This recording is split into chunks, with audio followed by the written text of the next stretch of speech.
Hello, and welcome to the Blessings in the Streets podcast pre-launch special.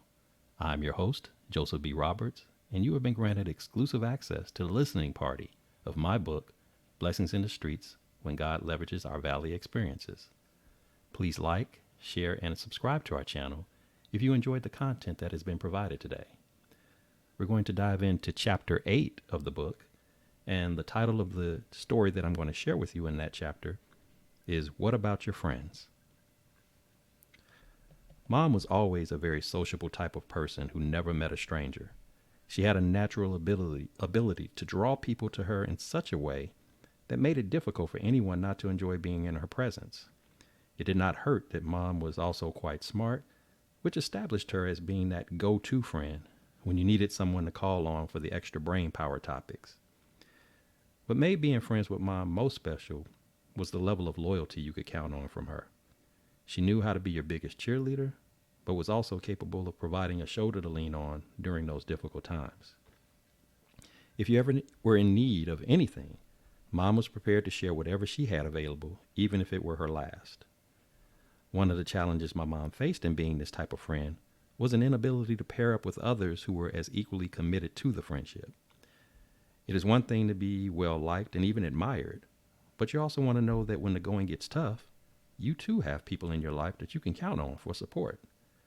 On more than one occasion, Mom had to experience being let down by people she referred to as friends.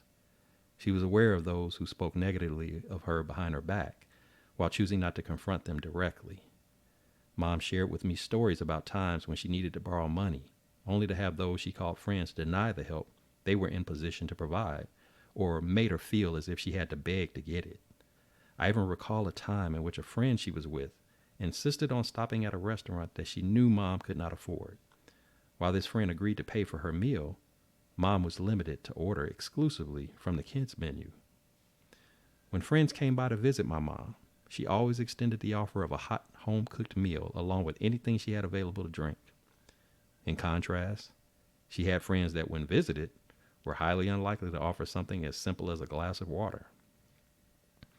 As a child, my mother insisted that I uphold the highest standard of manners when visiting a friend's home. I was not permitted to run around, put my feet up on furniture, or carry food or drink outside the kitchen area. She, however, had friends who took liberties in her home or would allow their children to do so, only offering empty apologies the moment something is broken or damaged in some way. An argument could be made that Mom should have done a better job at standing up for herself, along with insisting that she be respected. On the other hand, if you are truly a friend, then there are just some things you will not find acceptable to do, no matter if something is said or not.